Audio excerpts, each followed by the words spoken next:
रात के करीब 12 बजे का वक्त था। गर्मियों की रातें थीं और मैं अपने कमरे में सो रही थी। अचानक मेरे कमरे के दरवाजे पर दस्तक हुई। पहले तो मैं थोड़ा डर गई, लेकिन फिर सोचा शायद मेरा भाई ही होगा, क्योंकि घर में मेरे और भाई के अलावा कोई और नहीं था। मैंने उठकर दरवाजे की ओर कदम बढ़ाए। दरवाजा खोलते ही मैंने बाहर झांका, लेकिन वहां कोई नहीं था। मैंने सोचा शायद ये मेरा वहम होगा। मैं वापस बिस्तर पर लेटने लगी। अचानक दरवाजे पर फिर से पहले से भी ज्यादा जोर की दस्तक हुई। मैंने कांपती हुई आवाज में पूछा, कौन है? लेकिन कोई जवाब नहीं आया। डरते हुए मैंने दोबारा दरवाजा खोला और वहां मेरा भाई खड़ा था। उसने मुझसे कहा, क्या हुआ दीदी, इतनी घबराई हुई क्यों लग रही हो? वो मुझे आज कुछ अजीब सी नजरों से देख रहा था। मैंने सोचा शायद मैं ही ज्यादा सोच रही हूँ, लेकिन मुझे क्या पता था कि उस रात कुछ ऐसा होने वाला था जिसने मेरी पूरी जिंदगी को बर्बाद कर दिया, जिसे मैं चाहकर भी कभी भूल नहीं पाई। अब मैं आपको अपनी जिंदगी का वो सच बताने जा रही हूँ जिसे मैंने आज तक सबसे छुपा कर रखा था। यह सच ऐसा है जो मेरी हर रात की नींद और हर दिन का सुकून छीन ले गया। इसे सुनने के बाद शायद आपकी रूह कांप उठेगी। दोस्तों, कहानी सुनने से पहले दिल थाम कर बैठिएगा, क्योंकि कहानी बहुत ही खतरनाक होने वाली है। अगर चैनल पर पहली बार आए हैं तो चैनल को सब्सक्राइब जरूर कर लीजिएगा। तो चलिए कहानी शुरू करते हैं। मेरी उम्र 20 साल हो चुकी थी और मैंने नया नया जवानी की दहलीज पर कदम रखा था। मैं कॉलेज में सेकेंड ईयर की पढ़ाई कर रही थी। उन दिनों गर्मी का मौसम था और हमें कॉलेज से छुट्टियां मिल गई थीं। रोज की तरह आज भी पूरे घर की सफाई करने के बाद मैं अपने बिस्तर पर आराम कर रही थी। थकान से चूर होकर ऐसा लग रहा था जैसे पूरा बदन अकड़ गया हो। मैं अपने बिस्तर पर लेटकर सुकून पाने की कोशिश कर रही थी और हाथों से अपने सिर की मसाज कर रही थी। अचानक मेरा भाई राहुल मेरे कमरे में आया और दरवाजा बंद करके कहने लगा, क्या हुआ दीदी, तबीयत तो ठीक है? मैंने कहा, क्या भाई, मम्मी सारा काम मेरे सर पर डालकर चली जाती हैं। कॉलेज की छुट्टियां क्या हुई, सारे घर की जिम्मेदारी मुझ पर आ गई है। ऊपर से काम वाली बाई भी छुट्टी पर है। मुझसे नहीं होते ये घर के काम। मेरी बात सुनकर वह मेरे पास आकर बैठ गया और कहने लगा, मेरी प्यारी बहन, कोई बात नहीं, मैं अभी तुम्हारे लिए दूध लेकर आता हूँ, उसे पियोगी तो सुकून मिल जाएगा। राहुल की बात सुनकर मैं मुस्कुरा दी और कहा, बस तुम खाना बाहर से ले आना, मैं थोड़ी देर सोऊंगी तो मेरी तबीयत कुछ बेहतर हो जाएगी। राहुल कमरे से निकल गया। कुछ देर बाद ठंडे दूध के गिलास के साथ वह वापस आया। मुझे उस पर बहुत प्यार आया। दुनिया में बहुत कम ही ऐसे भाई होते हैं जो अपनी बहनों का इतना ख्याल रखते हैं। मैं उसे ढेर सारा आशीर्वाद देने लगी और उसका लाया हुआ दूध पीने लगी। दूध पीने के बाद मैं अपने बिस्तर पर लेट गई। राहुल कहने लगा, चलो दीदी, मैं तुम्हारा सिर दबा देता हूँ, तुम सो जाओ। वह मेरे पास बैठ गया और अपने हाथों से मेरा सिर दबाने लगा। उसके हाथों से मुझे सुकून मिलने लगा और मेरे सर का दर्द भी कम हो गया था। मैं आंखें मूंद कर लेट गई और कुछ ही देर में मैं गहरी नींद सो गई। मुझे कोई भी होश नहीं था कि मैं कितने घंटे तक सोती रही। जब मेरी आंख खुली तो मैंने घड़ी पर टाइम देखा। रात के 9 बज चुके थे। शायद थकावट की वजह से मुझे वक्त का एहसास ही ना हुआ। मम्मी और पापा भी ऑफिस से वापस आ चुके थे। मुझे कुछ भी समझ नहीं आ रहा था और मेरा पूरा शरीर दर्द कर रहा था। मैं बिस्तर से उठकर बाथरूम जाने लगी। तभी मुझे चक्कर आ गए।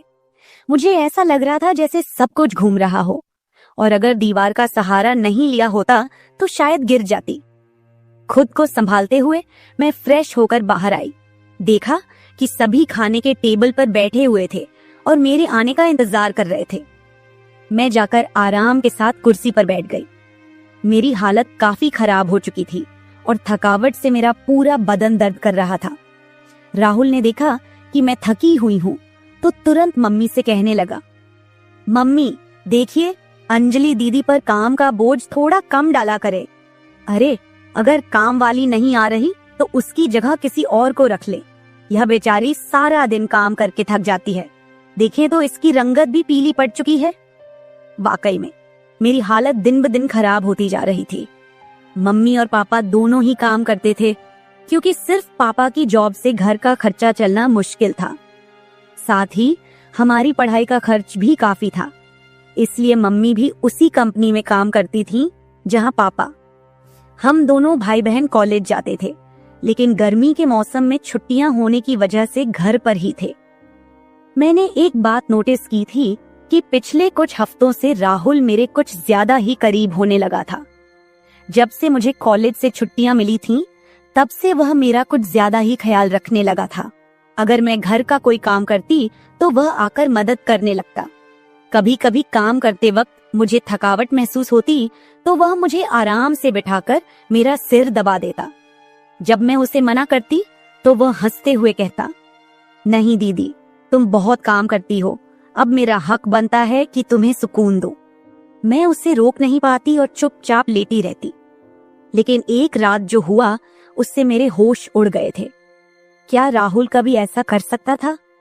मैं अपने कमरे में सो रही थी। आधी रात के करीब मुझे महसूस हुआ कि जैसे कोई मेरे कमरे में आकर खड़ा हो गया हो। धीरे धीरे वह बिस्तर के पास आ रहा हो और मैं सोते हुए भी महसूस कर सकती थी कि कुछ अजीब हो रहा है। मुझे तुरंत झटका सा लगा और मैंने आंखें खोल दी। कमरा पूरी तरह से अंधेरे में डूबा हुआ था और जब मैंने उठकर देखा तो अंदर कोई नहीं था। बस कमरे का दरवाजा थोड़ा सा खुला हुआ था और मुझे याद था कि मैं हमेशा सोने से पहले दरवाजा बंद करके सोती थी। तो फिर वह कैसे खुला था? मैं चुपचाप उठकर दरवाजे को लॉक करने लगी। फिर से बिस्तर पर जाकर सोने की कोशिश की, लेकिन जैसे ही मेरी आंखें बंद हुईं, मुझे फिर से कुछ कदमों की आहट सुनाई दी, जैसे कोई बिस्तर के पास आकर बैठा हो। और फिर मुझे लगा जैसे कोई मेरे पास आकर अपना हाथ बढ़ा रहा हो। मैंने पलटकर देखा, लेकिन कोई नहीं था। मेरी धड़कन तेज हो गई थी और मुझे घबराहट होने लगी थी।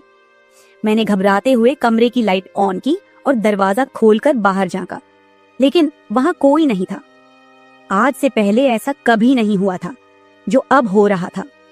मुझे प्यास लगी तो मैं कमरे का दरवाजा खोलकर बाहर निकली। उसी वक्त राहुल भी अपने कमरे से बाहर निकला। मुझे देखकर उसने पूछा, क्या बात है, आप अभी तक जाग रही हैं? मैंने जवाब दिया, कुछ नहीं, बस ऐसा महसूस हुआ जैसे कमरे में कोई मौजूद हो। पानी पीकर मैं दोबारा कमरे में आई और पीछे पीछे वह भी आ गया। उसने कहा, आपको डरने की जरूरत नहीं है। अगर आपको डर लग रहा है तो मैं आपके पास सो जाता हूँ। मैंने उसे मना किया, नहीं, तुम्हें परेशान होने की जरूरत नहीं है, जाओ और आराम करो। लेकिन वह जिद करने लगा कि मैं आपको अकेला किसी भी हाल में नहीं छोड़ सकता। आपकी तबीयत खराब हो सकती है, मैं आपको तकलीफ में नहीं देख सकता। आप सो जाएं, मैं यही सो जाता हूँ। आखिरकार उसकी जिद के आगे मुझे झुकना पड़ा। मैं बिस्तर पर लेट गई और उसने भी सोफे पर तकिया रखा और मेरे पास में ही सो गया। लेकिन उस रात मुझे ऐसा महसूस हुआ जैसे कोई मेरी ओर काफी देर तक ध्यान से देखता रहा हो। उसने मेरे बालों को सहलाया, मेरे चेहरे पर उंगलियां फेरी और मैं सो रही थी। अगली सुबह जब मैं उठी तो मेरा मूड बड़ा अजीब था, लेकिन जब मैंने अपने आप पर गौर किया तो मैं हैरान रह गई। शुक्र था कि मैंने अपने आप को दुपट्टे से ढक रखा था। मेरी कमीज बेतरतीब हो चुकी थी। मुझे हैरत हुई क्योंकि आज से पहले मैं कभी इस तरह आराम से नहीं सोई थी। आज मैं बहुत खुश महसूस कर रही थी, न जाने क्या वजह थी। मैंने अपने भाई की तरफ देखा तो वह भी बहुत खुश था। मैंने उसको पूछा, तुम आज इतने खुश क्यों हो? तो कहने लगा, जिसको आप जैसी बहन मिल जाए वो क्यों ना खुश हो। घर के सारे काम निपटाकर जब मैं बैठी तो राहुल तेल लेकर मेरे पास आ गया। कहने लगा, अंजलि दीदी, आप अपने बाल खोल दे, मैं आपके सर में मालिश कर देता हूँ। मुझे उसकी हरकतें कुछ अजीब लग रही थीं। मैंने कहा, ये तुम्हारा काम नहीं है, जाओ अपनी पढ़ाई करो, मुझे मालिश की जरूरत नहीं है। मगर उसने मेरी बात नहीं मानी और खुद ही मेरे बालों से कैचर उतार कर कहने लगा, आप नखरे मत किया करो, किस्मत वालों को ही ऐसे भाई मिलते हैं। जब आपका भाई आपके खूबसूरत रेशमी बालों में मसाज करना चाहता है तो आपको क्या समस्या हो सकती है? आ जाइए, मैं आपके सर की मसाज कर देता हूँ, आपको बहुत सुकून मिलेगा। वह मुझे उठाकर कमरे में ले गया। मैं बेड पर तकिया रखकर लेट गई। मेरे बाल बेड से नीचे लटक रहे थे।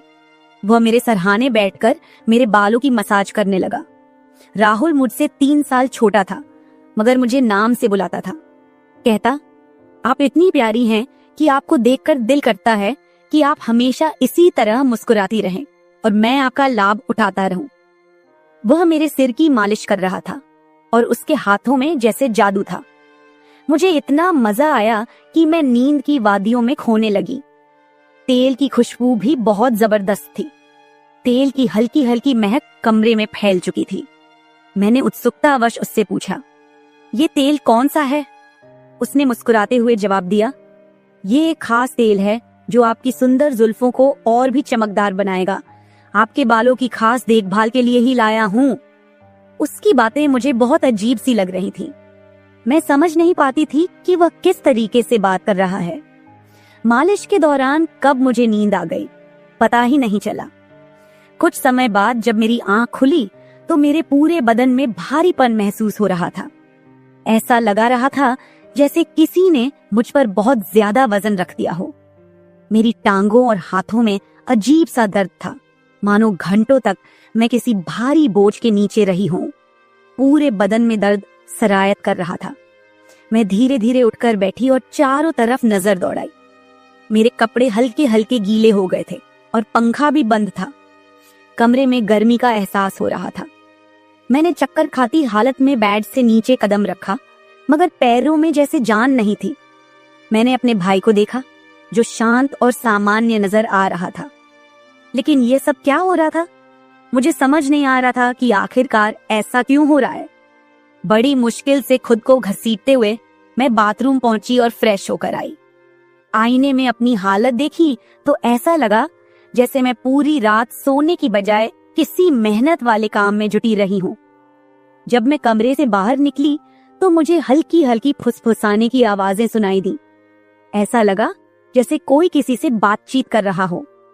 घर में मेरे और राहुल के अलावा कोई नहीं था। फिर वह किससे बात कर रहा था? प्यास लगने के कारण मैं पहले किचन में पानी पीने गई, लेकिन तब तक आवाजें आनी बंद हो चुकी थीं। जैसे ही मैं किचन के दरवाजे के पास पहुंची, राहुल बैठक से बाहर निकलता दिखा। उसके हाथों में कई नोटों के बंडल थे और उसके चेहरे पर एक अजीब सी मुस्कान थी। मेरे माथे पर बल पड़ गए। उसने जैसे ही मुझे देखा चौंक गया।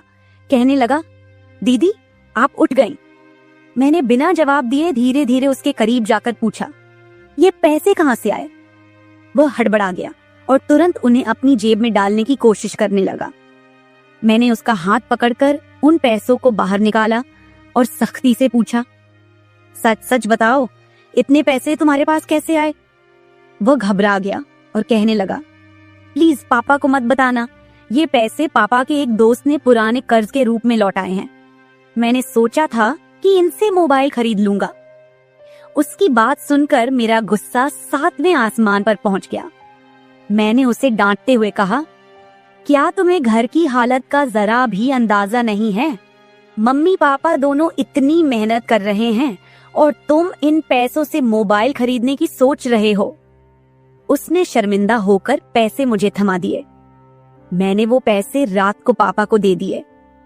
उस रात राहुल ने मुझसे एक भी बात नहीं की और जल्दी सोने चला गया।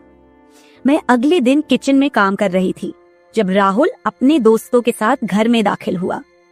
मैं जितनी हैरान होती उतना ही कम था, क्योंकि वह अपने दोस्तों को सीधा लाउंज में ही ले आया था। उस वक्त मैं दुपट्टा उतारकर बर्तन साफ कर रही थी। जब वह सब हंसते हुए अंदर आए, मैंने तुरंत दुपट्टा ऊपर लिया और फिर राहुल को समझाने लगी कि यह क्या तरीका है? तुम जानते हो इस वक्त मम्मी पापा घर नहीं हैं, फिर भी इन लोगों को घर ले आए हो। राहुल मुस्कुराते हुए बोला, दीदी ये घर मेरा भी है और आपको कोई दिक्कत नहीं होनी चाहिए। वैसे भी ये मेरे खास दोस्त हैं, आप उनके लिए खाना बना दें। वह मुझसे काफी नाराज हो चुका था, मगर अब मैं क्या करती? खाना तो बनाना जरूरी था। मैंने मजबूर होकर खाना तैयार किया और टेबल पर लगा दिया।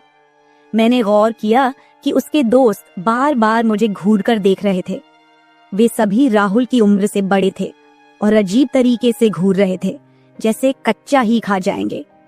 मैं तुरंत अपने कमरे में चली गई और दरवाजा बंद कर लिया। उनके जाने के बाद मैंने राहुल से कड़े शब्दों में कहा, दोबारा तुम्हारे दोस्त इस घर में नजर न आए, नहीं तो मैं मम्मी पापा को सब बता दूंगी। राहुल ने कुछ पल मेरी ओर देखा और फिर मुस्कुराते हुए बोला, ठीक है, वो नहीं आएंगे, लेकिन आप मम्मी पापा को कुछ मत बताइए। मुझे राहुल की हरकतें कुछ मुश्किल सी लगने लगी थी, क्योंकि वह मुझे अजीब तरह से देखने लगा था। उस रात मैं बिस्तर पर लेटी थी और आराम करने की कोशिश कर रही थी। अचानक मैंने महसूस किया कि मेरे पैरों पर किसी का हाथ था। मैं हड़बड़ाकर उठी और देखा कि राहुल मेरे पैरों को अपनी गोद में रखकर मसाज कर रहा था। मैंने उससे ऐसा करने से मना किया, मगर वह कहने लगा, मैं जो कर रहा हूँ मुझे करने दे। इस घर में एक मैं ही हूँ जिसे आपकी इतनी फिक्र है। मम्मी पापा को तो बस अपने काम की पड़ी रहती है। खैर, मैं भी थक चुकी थी। आंखें बंद की और सोने लगी। राहुल के हाथों मसाज करवाने से मैं नींद की गहराई में खोने लगी थी, मगर जब मेरी आंख खुली तो मेरे होश उड़ गए। मेरा सर बुरी तरह चकरा रहा था। बिस्तर की चादर बिल्कुल बेतरतीब हो चुकी थी। बिस्तर पर एक पुरुषों की शर्ट और परफ्यूम रखा हुआ था। यह सामान किसका था? मैं तो कुछ भी बोल नहीं सकी। सर में इतनी तेज दर्द था कि मैं दोबारा बिस्तर पर गिर गई, जैसे मैं पूरी तरह होश में नहीं थी। मुझे अब समझ में आने लगा था कि जब भी मेरा भाई उस तेल से मेरे सर की मसाज करता था तो मुझे इतनी गहरी नींद क्यों आ जाती थी। मुझे पास में किसी की फुसफुसाहट सुनाई दे रही थी, मगर कौन बोल रहा था यह मैं पहचान नहीं सकी। मुझे तो बस राहुल की आवाज सुनाई दे रही थी। ऐसा लग रहा था जैसे वह मेरे कमरे में मौजूद हो और मुझे उठाने की कोशिश कर रहा हो, लेकिन मैं कुछ भी साफ नहीं देख पा रही थी। कुछ देर बाद जब मेरी आंख खुली तो सारा दृश्य मेरी नजरों के सामने घूमने लगा। मैंने सबसे पहले बेड की तरफ देखा, जहां शर्ट और परफ्यूम पड़े थे, मगर अब वहां कुछ भी नहीं था। आज फिर मेरी हालत बड़ी अजीब थी। मैं बच्ची तो नहीं थी जो ये सब कुछ समझ ना पाती। घर में मेरे और राहुल के अलावा और कोई नहीं था। फिर मेरे सोने के बाद ऐसा क्या होता था कि मेरा पूरा शरीर पानी से नहला दिया गया हो? सिर्फ इतना ही नहीं, मेरा शरीर दर्द से चूर था और रंगत भी बिल्कुल पीली हो चुकी थी। दिन ब दिन मैं कमजोर होती जा रही थी। उस दिन भी राहुल मेरे करीब आने की कोशिश कर रहा था, मगर मैं बहाना बनाकर अपने कमरे में आ गई थी। दिमाग में अजीब से विचार आने लगे थे। तबीयत भी काफी खराब थी। माँ ने मेरी हालत देखकर पूछा, क्या बात है, तुम ठीक नहीं लग रही हो? मैंने कुछ नहीं कहा। माँ ने कहा कि अगले दिन वे मुझे डॉक्टर के पास ले जाएंगी। उस रात मैं बार बार उठ रही थी और ठीक से सो नहीं पाई। अगले दिन मेरे मम्मी पापा रोज की तरह अपने काम पर चले गए थे। उन्हें शायद मेरी परवाह नहीं थी। मैं खुद ही डॉक्टर के पास गई, जहां अल्ट्रासाउंड में पता चला कि मैं पेट से हूं। मेरे तो पैरों तले जमीन खिसक गई। आखिर यह सब मेरे साथ कौन कर सकता था? राहुल मेरा भाई था, लेकिन फिर मेरे दिमाग में यह बात आई कि वह मेरा सौतेला भाई है। वो माँ की दूसरी शादी से हुआ था, जबकि मैं उनकी पहली शादी की औलाद थी। इस तरह की बातें मुझे गलत सोचने पर मजबूर कर रही थीं। समझ नहीं आ रहा था कि कैसे अपने माँ बाप को यह बात बताऊं। राहुल मेरा सौतेला भाई जब मेरे पास बैठता तो कभी मेरा हाथ पकड़ता तो कभी मेरे गाल खींच देता। उसकी हरकतें मुझे परेशान कर रही थीं, लेकिन मैं उसको कुछ कह नहीं पा रही थी। मेरे दिमाग में यही सवाल गूंज रहे थे कि आखिरकार मेरे साथ ऐसा कौन कर सकता है। फिर मैंने एक दिन अपने कमरे में मोबाइल का कैमरा फिट करके रख दिया ताकि सच्चाई सामने आ सके। उस दिन हमारे माता पिता घर पर नहीं थे। राहुल फिर से मेरे पास आया और मेरे सिर की मालिश करने लगा। मैंने पूरी कोशिश की कि मैं ना सोऊं, लेकिन वह तेल इतना अजीब था कि मैं उसकी खुशबू से बेहोश हो गई। 1 घंटे बाद जब मेरी आंखें खुली तो माँ पापा घर लौट चुके थे। मैंने सबसे पहले कैमरे की रिकॉर्डिंग देखी। जो कुछ मैंने देखा वह मेरे होश उड़ा देने के लिए काफी था। राहुल मेरे कमरे में अपने दोस्तों को लाता था जो मेरे साथ बुरा व्यवहार करते थे। फिर अपना काम पूरा करने के बाद वे राहुल को पैसे देते और चले जाते। जब मुझे इस सच का पता चला तो मैं पूरी तरह से टूट गई। मैं गुस्से में अपने कमरे से बाहर आई और राहुल का गिरेबान पकड़कर मैंने उसे थप्पड़ मारने शुरू कर दिए। मेरी चीख सुनकर मम्मी पापा भी वहां आ गए। पापा ने मेरा हाथ पकड़ लिया और गुस्से में कहने लगे, क्या हो गया है? तुम इसे क्यों मार रही हो? होश में हो? क्या पागल हो गई हो? क्यों मार रही हो इसे? मैंने रोते हुए वीडियो दिखा दी कि यह जलील इंसान मेरे साथ क्या कर रहा था। वीडियो देखते ही माँ बेहोश होकर जमीन पर गिर गई। ये देखकर पापा को भी बहुत ज्यादा गुस्सा आया। उन्होंने राहुल को गुस्से में पकड़ लिया और उसे बुरी तरह पीटना शुरू कर दिया। उसके मुंह और नाक से खून बह रहा था। राहुल ने गुस्से में कहा, मैंने इसे कभी भी अपनी बहन समझा ही नहीं। मुझे पैसों की जरूरत थी। लोग इसके लाखों रुपए देने को तैयार थे। मुझे अपनी जरूरतें पूरी करनी थी, इसलिए मैंने यह कदम उठाया। मैं अपने कानों पर हाथ रखकर बस रोए जा रही थी। पापा ने उसे इतना मारा कि वो लहूलुहान हो गया, लेकिन जैसे तैसे खुद को छुड़ाकर वह घर से भाग गया और फिर कभी उस घर में वापस नहीं आया। इस हादसे को मेरे लिए भूल पाना तो दूर, इसे याद करते हुए आज भी मेरी रूह कांप जाती है। भाई वही होता है जो आपके सगे खून का हो। किसी भी अनजान मर्द के सहारे अपनी बेटी को छोड़ना बहुत बड़ी भूल हो सकती है, क्योंकि कुछ शैतानी सोच रखने वाले लोग हर वक्त इस ताक में रहते हैं कि कब किसी मासूम की इज्जत से खिलवाड़ करें। मेरी वीडियो देखने वाले सभी दर्शकों को यही गुजारिश है कि अपनी बहन बेटियों को कभी भी किसी अनजान मर्द के सहारे उन्हें अकेला न छोड़े और बेटियों की सिर्फ परवरिश मत कीजिए, उन्हें आत्मनिर्भर और आत्मरक्षक बनना सिखाइए। इस सारे मामले में आपको किसकी गलती लगती है? हमारे माँ बाप की, जिन्होंने पैसा कमाने के चक्कर में हमारे ऊपर कभी ध्यान ही नहीं दिया, या फिर मेरी, जो अपने सौतेले भाई पर सरगे से भी ज्यादा भरोसा करती थी, या फिर इस समाज की, जो बेटियों को कमजोर और बेबस मानता है। आपकी राय मेरे लिए बहुत मायने रखती है। कमेंट बॉक्स में जरूर बताएं कि इस पूरे मामले में आप किसे गलत मानते हैं। मैं अपनी कहानी आपके साथ इसलिए साझा कर रही हूँ ताकि यह किसी और के लिए एक सीख बन सके। यह सिर्फ एक घटना नहीं है, बल्कि एक चेतावनी है कि हम सबको सतर्क रहना चाहिए। अगर आपको मेरी यह कहानी पसंद आई और आप मानते हैं कि इसे सुनकर कोई और भी जागरूक हो सकता है, तो इसे शेयर जरूर करें। अगर आप ऐसी और भी कहानियां सुनना चाहते हैं जो मनोरंजन के साथ एक संदेश भी दें, तो मेरे चैनल को सब्सक्राइब जरूर करें। बेल आइकॉन दबाना मत भूलिएगा ताकि आपको मेरी हर नई कहानी समय पर मिल सके। कल फिर मिलते हैं एक नई कहानी के साथ। धन्यवाद। हेलो दोस्तों, आज की कहानी मेरे और मेरे ससुर जी के रिश्ते के बीच की है। मेरा नाम कामिनी है और मेरी उम्र अभी 26 साल है। मैं काफी खूबसूरत हूँ। मैंने अपनी बॉडी को पूरा फिट रखा हुआ है क्योंकि मैं रोजाना एक्सरसाइज करती हूँ। मेरी शादी को 7 साल हो चुके हैं।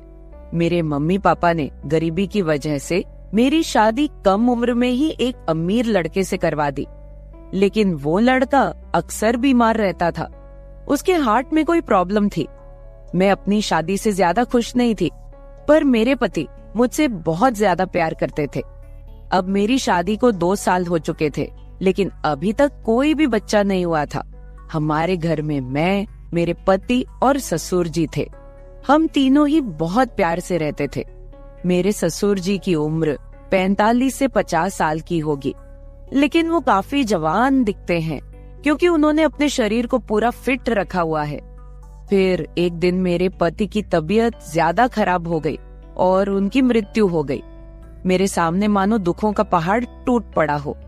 अब मैं एक विधवा हो चुकी थी। धीरे धीरे मेरे पति को गुजरे काफी समय हो गया था। अब मेरे ससुर जी और मैं दोनों ही घर में रहते थे। मैं बहुत ही उदास रहने लगी थी, लेकिन मेरे ससुर जी मुझे बहुत समझाते थे कि कामनी, अब जो होना था वो हो गया है, इतनी टेंशन मत लो, तुम भी बीमार हो जाओगी। मैं तो कहता हूँ कि तुम दोबारा से शादी कर लो, अभी तुम्हारी उम्र ही क्या है। पर साथ ही साथ वो मुझे अजीब सी नजरों से देखते थे। फिर मैं अपना घर चलाने के लिए जॉब करने लगी क्योंकि मेरे घर में अब कमाने वाला कोई नहीं बचा था। मैं दिन भर ऑफिस में रहती और शाम के 7 बजे तक घर आती। ससुर जी का बिजनेस ठीक ठाक चलता था, पैसों की कुछ खास चिंता नहीं थी। फिर भी मैं सोचती हूँ कि खाली घर पर बैठकर क्या करूंगी, इसलिए जॉब करती हूँ और थोड़ा दिल भी बहल जाता है और टाइम पास भी हो जाता है। अब मेरे पति को गए हुए बहुत दिन हो चुके थे, इसलिए मैं उनकी मृत्यु के सदमे से थोड़ा थोड़ा बाहर निकल रही थी। ऑफिस की सहेलियों ने मुझे बहुत समझाया कि तुम शादी कर लो। मेरी एक बहुत अच्छी सहेली है, हम दोनों साथ साथ ऑफिस जाती हैं। एक दिन ऑफिस से निकलते वक्त मेरी सहेली ने मुझे घर पर बुलाया, क्योंकि मेरे ऑफिस और घर के बीच ही मेरी सहेली का घर है। तो मैं उसके घर चली गई। हमने चाय पी और फिर इधर उधर की थोड़ी बातें की। मेरी सहेली ने कहा कि क्या तुझे पता है ऑफिस में क्या चल रहा है? मैंने कहा नहीं यार, मुझे उससे क्या फर्क पड़ने वाला है, वैसे भी तो मैं ऑफिस में अपना मन बहलाने के लिए ही जाती हूँ। फिर मेरी सहेली बोली, फिर तू सुन ले, हमारे ऑफिस में सभी लोग एक दूसरे से मिलकर रहते हैं और किसी को भी कोई समस्या हो वो सभी मिलकर सुलझा लेते हैं। देखो, जो काम वाली आंटी है वह विधवा हो चुकी है, लेकिन ऑफिस के लोगों ने मिलकर उनकी शादी करवा दी है। अब वह बहुत खुशी खुशी रहती है और उनका भी एक सहारा बन गया है। मैंने उसकी बातों पर ज्यादा ध्यान नहीं दिया और वहाँ से अपने घर चली आई। मैं थोड़ा थोड़ा अपनी सहेली की बातों को समझ रही थी कि वो मुझे शादी करने के बारे में बोल रही है। फिर मैंने घर आकर ससुर जी को खाना बनाकर दिया और खुद भी खाना खाया। मैं अपने कमरे में बैठी थी, मुझे नींद नहीं आ रही थी। सुबह के लगभग 10 बज रहे थे। आज रविवार था, मुझे ऑफिस नहीं जाना था। तभी मेरे दिमाग में मेरी सहेली के मुंह से सुनी हुई बातें चलने लगी। मैं सोच सोचकर परेशान सी होने लगी। फिर मेरे दिमाग में कुछ आया और मैं अपने ससुर जी के कमरे की ओर चली गई। जब मैं अपने ससुर जी के रूम में गई तो उनके हाथ में एक किताब थी। मुझे देखकर उन्होंने किताब को तकिए के नीचे रख दिया। मैंने देख लिए था कि ससुर जी कौन सी किताब देख रहे हैं। मैंने कहा, ससुर जी आप क्या पढ़ रहे हो? वह बोले, कुछ नहीं बहू, किताब देख रहा था बस। बताओ क्या बात है? मैं बोली, कुछ नहीं ससुर जी, मुझे आपसे कुछ जरूरी बात करनी है। उन्होंने कहा, हाँ बहू कहो, क्या बात करनी है? मैंने कहा, ससुर जी बात थोड़ी अजीब है, मैं सोच रही थी कि आपसे कहूँ कि नहीं। उन्होंने कहा, अरे पहले तुम बोलो तो सही, क्या बात है? ऐसा कभी हुआ है कि तुमने कभी मेरे से कुछ मांगा हो और मैंने तुम्हें लाके ना दिया हो? तुम मेरा इतना ख्याल रखती हो, जो भी बात है खुलकर बोलो। फिर मैंने हिम्मत करके ससुर जी को बोला कि अब मेरे पति की मृत्यु को 2 साल होने को आए हैं। उनकी मृत्यु के बाद से मैं बड़ी मुश्किल से सदमे से बाहर आई हूँ। अभी मैं घर से बाहर जाती हूँ तो मुझे बड़ी दिक्कत होती है। आपको तो पता ही है कि विधवा औरत की तरफ लोग कैसी नजरों से देखते हैं और उसके बारे में लोग कैसी सोच रखते हैं। आपने मुझे बहुत बार बोला है कि तुम शादी कर लो। मैं चाहती हूँ कि आप मेरे लिए एक पति की खोज करो, क्योंकि अकेले मेरी जिंदगी मुझसे नहीं निकाली जा रही। मैं भी चाहती हूँ कि मेरा भी कोई जीवन साथी हो जो मेरे सुख दुख की बात करे और मुझे बहुत ज्यादा प्यार करे। आपको पता है, एक औरत की कई जरूरतें होती हैं जो सिर्फ पति ही पूरी कर सकता है।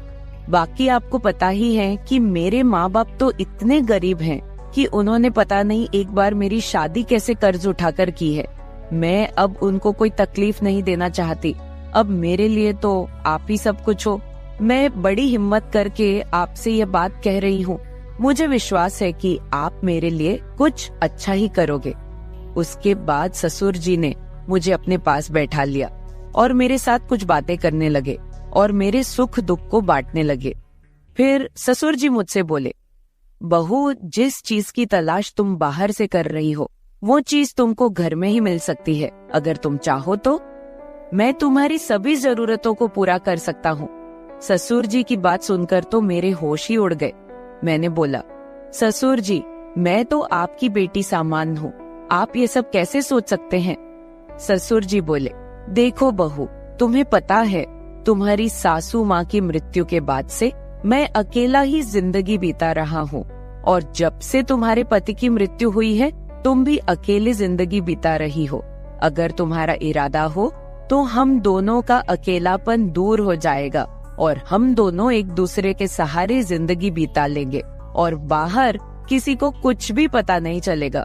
बाकी मेरे जाने के बाद ये सारी प्रॉपर्टी भी तो तुम्हारी ही है और इस प्रॉपर्टी को संभालने वाला भी तो कोई चाहिए। बाकी लोगों की टेंशन मत लो, वो तो जब तुम विधवा की जिंदगी जी रही हो तब भी बातें करते थे और अब भी बातें करेंगे। सच कहूँ तो बहू, मैं तो उसी वक्त तेरा दीवाना हो गया था जब मैंने तुम्हें पहली बार देखा था। फिर मैंने ससुर जी को बोला कि मैं सोचकर बताती हूँ। अगली सुबह मैं उठी और खाना बनाने लगी। अगले दिन मैं ऑफिस नहीं गई, मैं किचन में खाना पका रही थी।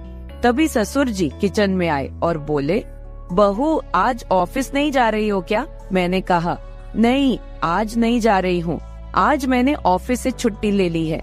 आप कहीं जाने वाले थे, गए नहीं क्या? वो बोले, नहीं आज मेरी तबीयत ठीक नहीं है, मैंने सोचा कि आज घर रहकर आराम कर लेता हूँ। कुछ देर के बाद घर में कुछ मेहमान आ गए। हम लोग मेहमानों के आदर सत्कार में लग गए। मैंने उनसे हालचाल पूछा और उन लोगों से ढेर सारी बातें की।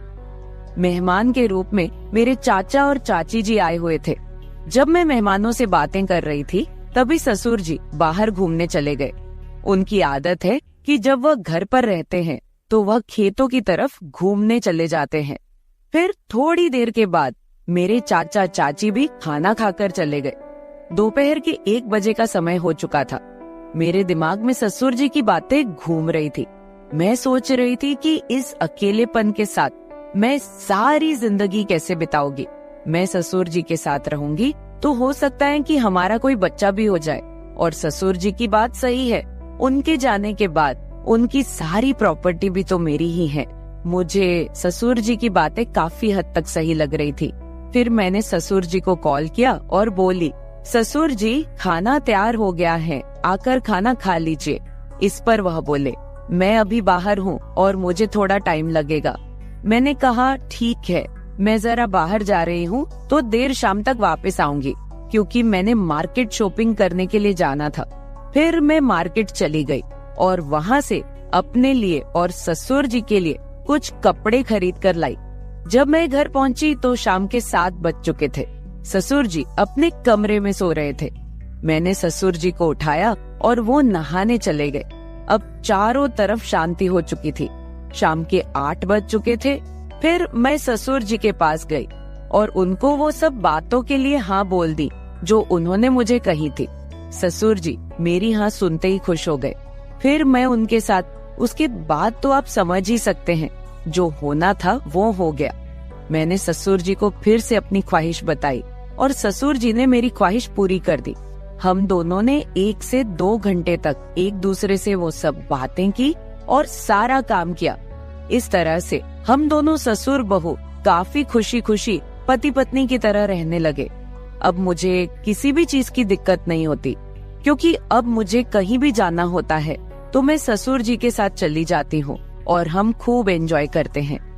कुछ दिन बीत जाने के बाद ससुर जी बोले, कामिनी अब तुम मेरे बिजनेस के बारे में सारा कुछ समझ लो और खुद सारा बिजनेस संभाल लो। फिर मैंने जॉब छोड़कर ससुर जी का सारा बिजनेस खुद संभाल लिया। अब हम दोनों पति पत्नी के जैसे रहने लगे हैं। मैं ससुर जी की हर बात का ख्याल रखती हूँ और वो भी मेरी हर बात का ख्याल रखते हैं। कुछ देर के बाद हमारे घर बच्चा भी हो गया और हमारी जिंदगी काफी अच्छे से चल रही है, क्योंकि ससुर जी ने मेरी हर कमी को पूरा कर दिया है। हमें दुनिया की कोई परवाह नहीं है, कोई कुछ भी बोले, हम लोग अपने घर खुश हैं। तो मेरे प्यारे दोस्तों, अगर आप लोगों को मेरी ये कहानी पसंद आई हो तो चैनल को सब्सक्राइब जरूर कर ले और बेल नोटिफिकेशन ऑन कर ले। एक प्यारा सा कमेंट करके बताएं कि आपको मेरी स्टोरी कैसी लगी। कल मिलेंगे एक और वीडियो के साथ। धन्यवाद।